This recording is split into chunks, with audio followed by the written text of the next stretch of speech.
রাত প্রায় 12টা। বাহিরে হালকা বৃষ্টি পড়ছে।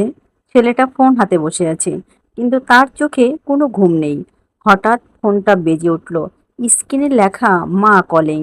ছেলেটা বিরক্ত হয়ে ফোনটা কেটে দিল, কারণ সারা দিন বন্ধুদের সাথে ঘুরে এসে তার মায়ের সাথে একটু ঝগড়া হয়েছিল। মা শুধু বলেছিল, বাবা, এত রাত করে বাইরে থাকিস না, আমার ভয় কিন্তু লাগে। ছেলেটা রাগ করে বলেছিল, আমার জীবন আমি বুঝবো, তাতে তোমার কি? তারপর ফোন সাইলেন্ট করে রাখলো। কিছুক্ষণ পর আবার কল। মায়ের মন তো, মা কলিং। এবারও ধরলো না। বন্ধুদের সাথে হাসাহাসি করতে করতে বলল, উফ, এই মহিলা এত টেনশন করে কেন? কিন্তু সে তো জানে না এটাই তার মায়ের শেষ ফোন কল ছিল। রাত 2টার দিকে হঠাৎ বাসা থেকে ছোট বোনের কান্নার শব্দ ফোনে আসে। কাঁপা কণ্ঠে বলল, ভাইয়া, ভাইয়া গো, মা আর নেই। এই মুহূর্তে ছেলেটার পুরো পৃথিবী থেমে গেল। সে পাগলের মতো হাসপাতালে দৌড় দিল। হাসপাতালে গিয়ে দেখে সাদা কাপড়ে ঢাকা তার মা, যেই মা একটু আগে ফোন করেছিল। ডাক্তার শুধু বলল হার্ট অ্যাটাক হয়েছিল। শেষ মুহূর্ত পর্যন্ত তার ছেলেকে ডাকছিল, খোকা খোকা। ছেলেটা মায়ের নিথর দেহের কাছে বসে হাত ধরে শুধু কাঁদতে কাঁদতে বলল, আর একবার, আর একবার কল দাও মা, আর একবার। মা, একটা বার ফোনটা ধরতে দাও মা, একটা বার। আমি আর কখনো রাগ করব না মা তোমার সাথে, প্লিজ মা। আমার কলটা, আমার ফোনটা, তোমার কলটাই যেন বেজে ওঠে মা।